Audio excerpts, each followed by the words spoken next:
안녕하십니까. 부동산 신문 읽어주는 공인중개사의 땅사고TV 임동성입니다. 오늘은 그 급매물 최고가, 헷갈리는 강남 집값, 현금 동원력에 따라 양극화, 이 내용이네요.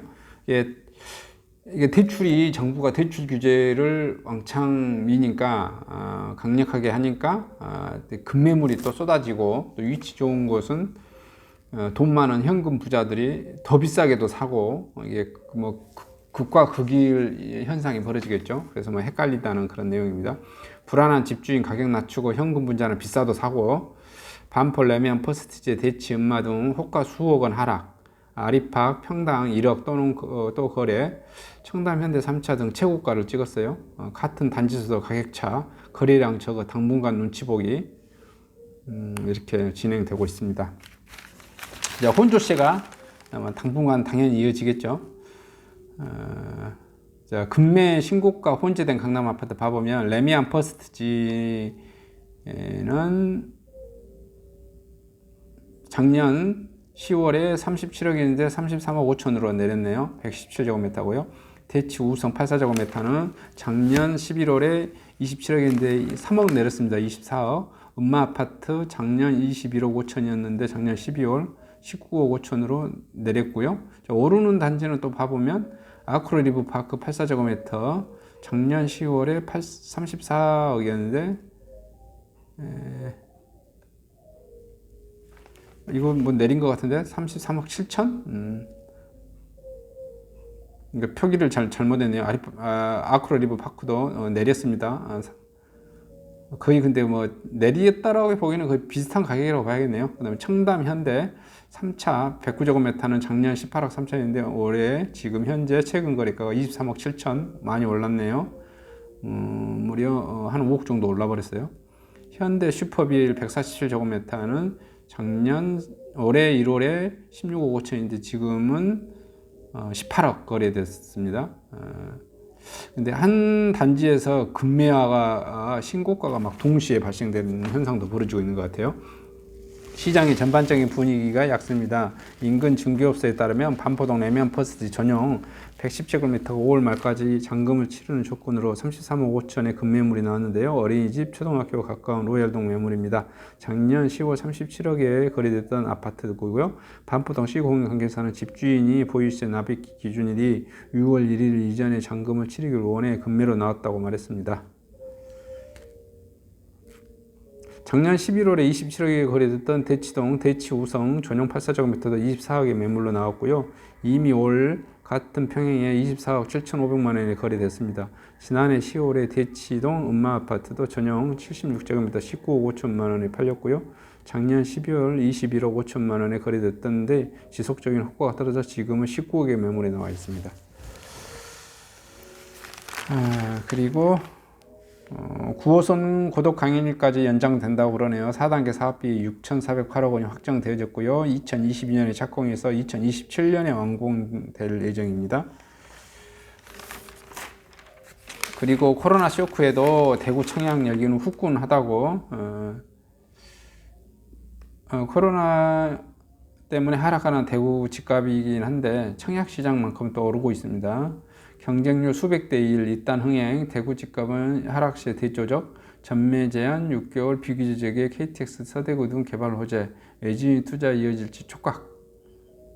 최근 대구 평균 청약 경쟁률을 봤더니 대구 청라 힐스자인은 114대 1, 봉독 2차 화성 파크 드림은 29대 1, 반월 당역 서한 포레스트 119대 1 이렇게 청약시장 현장은 또 불야성이네요.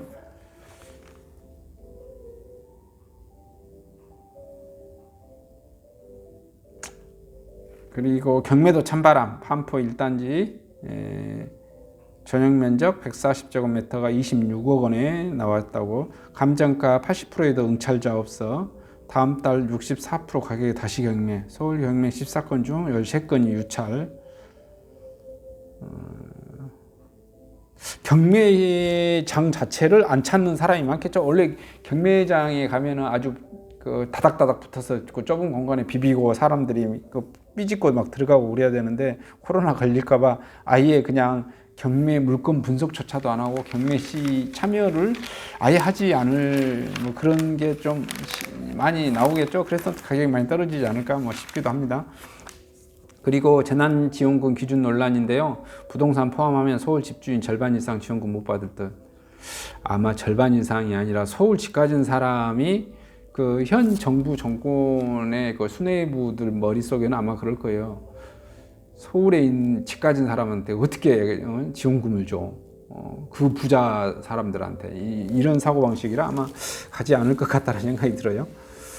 건보료로 더 뜯어가지 않으면 아닐까? 이런 생각입니다. 범정부 TF 긴급재난지원금 컷오프 기준 논의, 건보료 기반 월소득에 부동산 등 자산 반영하기로 서울주택 중위가 9억 원 넘어 강북 중산층도 탈락 불가피, 전 국민의 줄세기 부작용 우려. 정부가 고려 중인 긴급재난지원금 지급 대상 선정 기준은 건강보험료, 기초차례, 부동산, 금융자산 등을 고려해 컷오프 적용.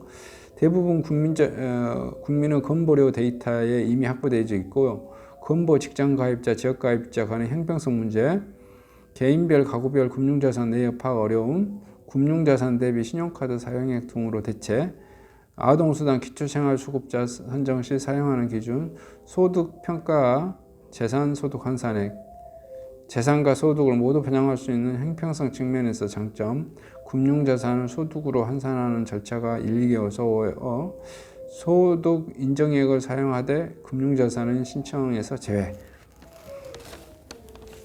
재산 4억 5천만 원 넘으면 재난지원금 받을 확률 거의 없다. 상위 30% 자산액 추계해보니 부동산만 따지면 불만 커져.